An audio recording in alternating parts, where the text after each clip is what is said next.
to the story of the Rebbe, which I had just told. After my daughter was born, we didn't really discuss the Rebbe much, unfortunately, because we felt that he had helped us so much. We should have, but we attributed to God, and that's it. So my daughter's growing up, and the only thing she knew about the Rebbe at that time was that my husband had a picture in his wallet, and she thought that was Grandpa. As she gets older and she's in high school, she comes home one day and she says, Mom, I really want to leave Miami. I want to go somewhere new and different, far away. And I said, Where? And she said, Israel. I said, Wow, that is far away. Okay, pack up. Let's see what we could do in Israel. Go to Israel, and we're looking for a seminary. Unfortunately, they wouldn't take her because she was 2 months short of 17 and she was underage. So we looked around and around, and we found a place in Tzfat, beautiful Tzfat, where they have a beautiful seminary. And little did we know that this seminary, Makon Alta, is a Rebbe school. We had no idea. So now she's 17 years old, and she's going to seminary for the year, and she comes home very, very, very religious. And I'm following in suit for my child, and I'm working in a Lubavitch school, so I'm learning also from all ends. Okay. She comes home, and one day we're at a friend, and she says to the friend, let my mother try on your shaitel. So I said, Natanya, you're religious. I'm not there yet. I said, don't put any shaitels on my head. It's a shaitel, the wig. I said, I don't want anything on my head. She says, Mom, just try. You'll see. It's great. Brings blessings. You're going to love it. I said, no, no, no, no, no. So my friend says, I happen to have one. I bought it. It was expensive, and my husband hates it. Just try it on. And it was a Saturday. It was Shabbos. And we were on our way to shul. And I said, I tried it on. And they said, just today. Forget about it after that. Okay.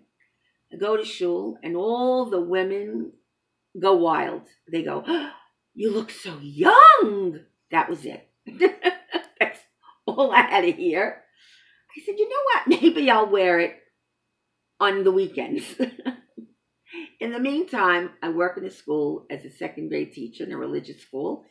And I really didn't feel right having my hair on Monday and Tuesday a shaitel, and it's confusing to the children that are religious, and it's not fair. So I said, you know what? I'll wear it on the weekends. Okay. A weekend rolls around, and the Fountain Blue is having a special event where women come from all over the world, in the Shade Convention, and they learn together, and it's beautiful. Thousands of women. And it was $600 for the weekend, and I was invited to come. If I tell my speech, my story about the Rebbe, I can come for free. I said, okay. And it happened to be Saturday, so I was wearing the shaitel. I walk into the room, it's packed. Now, I'm a teacher, I'm not a public speaker, and that was frightening to me. So I said to my friend next to me, I said, listen, my name's not on the roster to speak. I'm just going to leave now. I'm not going to do this. So just tell Menucha that, I left. As I'm walking out the door, she says, and now for our first speaker, Miss Helene. And I'm like, what? And she turns around and everybody starts to clap. So I'm walking up to the stage and I'm like, how do I do this? There's no microphone because it's Shabbos. There's at least 1,000 people in a tremendous room. I learned in high school when you give a speech, you have to talk to the person in the back if you want them to hear you. And I was like, my mind was racing. So as I got up there, I said to Hashem, let me get through this, make it good, and let it touch somebody. And I'll wear the shaitel all the time. Well, I got up there. You could hear a pin drop. Not a fork or a spoon could you hear. And I said my story with ease. And when I was done, people came up to me. They said they were laughing, they were crying, and it touched them.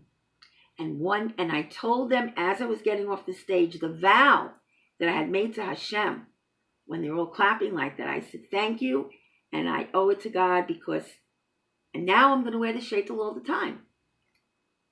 So it was beautiful. Everybody felt good, and some women came to me and said, because of that, I'm going to wear the shaitel. I love that story. Okay.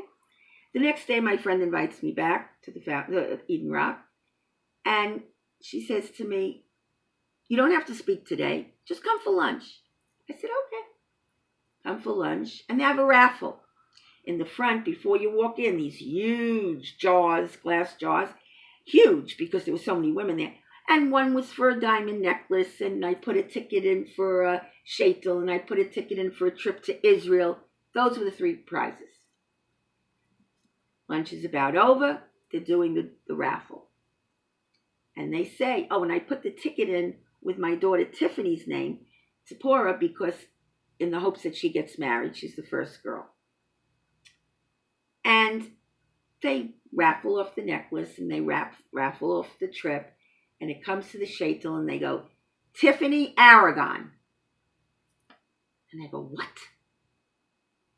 And I start to get up to claim the prize, and people who knew me from my speech the day before, they're looking at me like, where are you going? And I said, that's my daughter. And everybody went crazy because the message was, I made a vow to God that I would wear the shaitel, but it wasn't my shaitel. It was my friend's shaitel. And the message was, I'm giving you your own shaitel. The chances of me winning anything that day was unbelievable. And to win that particular prize, based on what was going on in my life and the story, was just amazing. The only way to put it. Amazing.